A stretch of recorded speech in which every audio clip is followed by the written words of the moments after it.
Very satisfying stuff too. Then you get your whole kind of melody goes up an octave, is it? Yeah, so you've got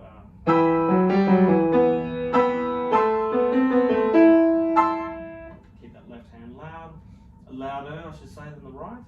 And then you get a nice little pattern coming down from bar 16 to 17.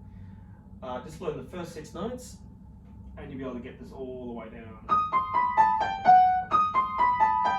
Kind of a strange little scale. 3 at the top, 3 in the left, 3 in the right, 3 in the left, I should say. Basically E minor. If you guys know your E minor scale, it's the E minor scale without the E's on the outside, which is interesting. And it jumps down an octave to do it again. Which makes the pattern easy to learn once you've got the first 6 notes. And you practice that crossover. And when you get good at the crossovers, you'll find your hand position starts doing something like this. So as you play the other notes, you'll go. So that left hand and right hand are always preparing a little bit ahead of time, so you're not caught at the last minute struggling for the notes. This can be a useful practice for blocking down.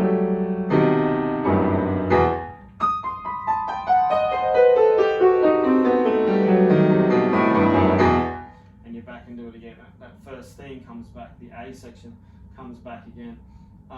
Yeah, quite exciting stuff. And then you get to the A section has a little twist, so we're about 22, 23, goes off into a different melodic pathway, if you like. Here we go. It's sounding like it's about to end soon, right? Super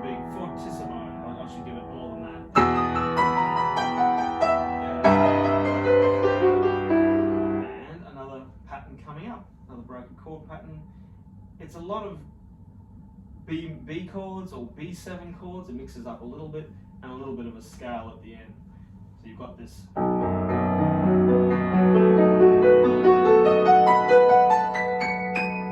Massive jump and into that E minor chord.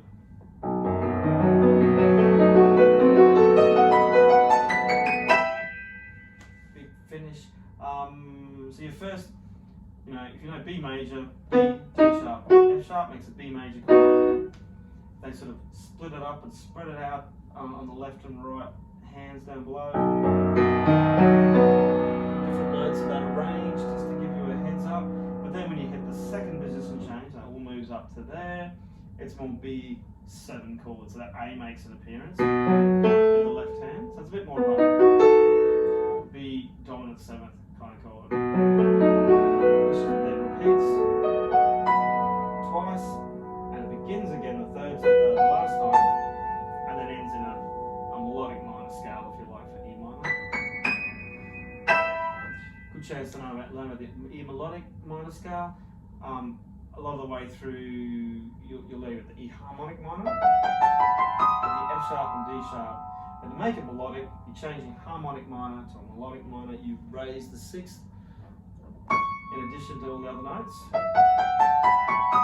on the way up only. For those who don't know, the E melodic minor scale has 3 black notes on the way up and just F sharp on the way down. It's a bit like playing G major, but starting on the E's. Bit of a tangent, but that's what happens. Bar 28 as you go to that final.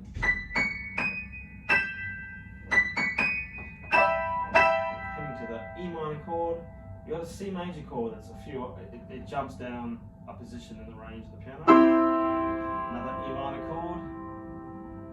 So you quickly cover a lot of range there in just 3 notes. So you have to be prepared to leap and move quite quickly.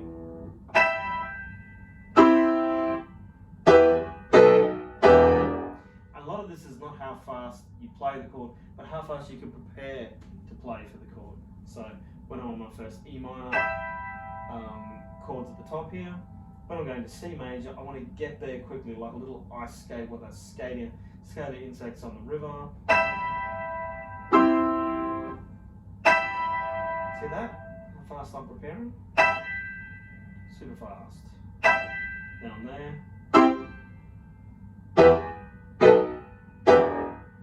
And that way you can feel, really confident that you're going to get there before time. You're not just randomly crash landing on the keys. Always touch and prepare before you play when given the opportunity to. At